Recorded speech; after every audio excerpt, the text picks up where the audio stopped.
Brush ഞാൻ daily ചെയ്യാറുള്ളതല്ലേ doctor, ഇതിൽ ഇത്രയൊക്കെ കാര്യങ്ങൾ ശ്രദ്ധിക്കേണ്ട ആവശ്യമുണ്ടോ എന്ന് പലപ്പോഴും പേഷ്യൻസ് നമ്മളോട് ചോദിക്കാറുണ്ട്. എങ്ങനെയാണ് ബ്രഷ് ചെയ്യണമെന്ന് നമ്മൾ പറയുമ്പോൾ തീർച്ചയായും ഉണ്ട്. ചില കാര്യങ്ങൾ ശ്രദ്ധിച്ചെങ്കിൽ മാത്രമേ നമ്മുടെ ബ്രഷിങ് എഫക്റ്റീവ് ആയിട്ട് നമുക്ക് ചെയ്യാനായിട്ട് സാധിക്കുകയുള്ളൂ.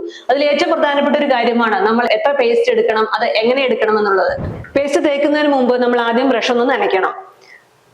നനച്ചതിന് ശേഷം നമുക്ക് ആവശ്യമുള്ള പേസ്റ്റ്, അതായത് ഞാൻ നേരത്തെ പറഞ്ഞു ഒരു പയറുമണിയുടെ സൈസിലുള്ള പേസ്റ്റ് മാത്രമേ നമുക്ക് ആവശ്യമുള്ളൂ. അപ്പോൾ അത്രയും പേസ്റ്റ് നമ്മൾ ബ്രഷിലേക്ക് ആക്കുക. അതിനുശേഷം നമ്മളുടെ ഈ ഒരു തള്ളവിരൽ കൊണ്ട് നമ്മൾ ഈ പേസ്റ്റ് നമ്മുടെ ഈ ബ്രഷിന്റെ നാരുകൾക്കിടയിലേക്ക് നന്നായിട്ട് അമർത്തി കൊടുക്കുക.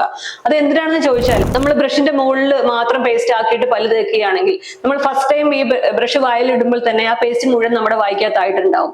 അപ്പോൾ ഒന്ന് നമ്മൾ കുലിക്കുഴി തുപ്പുമ്പോഴേക്കും ആ പേസ്റ്റ് മുഴുവൻ പോയിട്ടുണ്ടാവും. ഈ നാരുകളുടെ ഇടയിലേക്ക് പേസ്റ്റ് ഇറങ്ങിയിരിക്കുകയാണെങ്കിൽ നമ്മൾ ബ്രഷ് ചെയ്യുന്ന അത്രയും സമയം തന്നെ നമുക്ക് ഈ പേസ്റ്റ് നമ്മുടെ വായിൽ കിട്ടാനായിട്ട് അത് സഹായിക്കും. ഇതൊരു ചെറിയ കാര്യമാണെങ്കിലും ഇത് നമ്മൾ ശ്രദ്ധിക്കുകയാണെങ്കിൽ നമുക്ക് നമ്മുടെ പേസ്റ്റ് കുറെ കാലം ഉപയോഗിക്കാനും സാധിക്കും. അതുപോലെ തന്നെ നമ്മുടെ പല്ല് നന്നായിട്ട് വൃത്തിയാവുകയും ചെയ്യും. ചെറിയ കാര്യങ്ങളാണെങ്കിലും നമ്മുടെ ജീവിതത്തിൽ അതിന് വളരെയധികം പ്രാധാന്യമുണ്ടെന്ന് നമ്മൾ മനസ്സിലാക്കുക.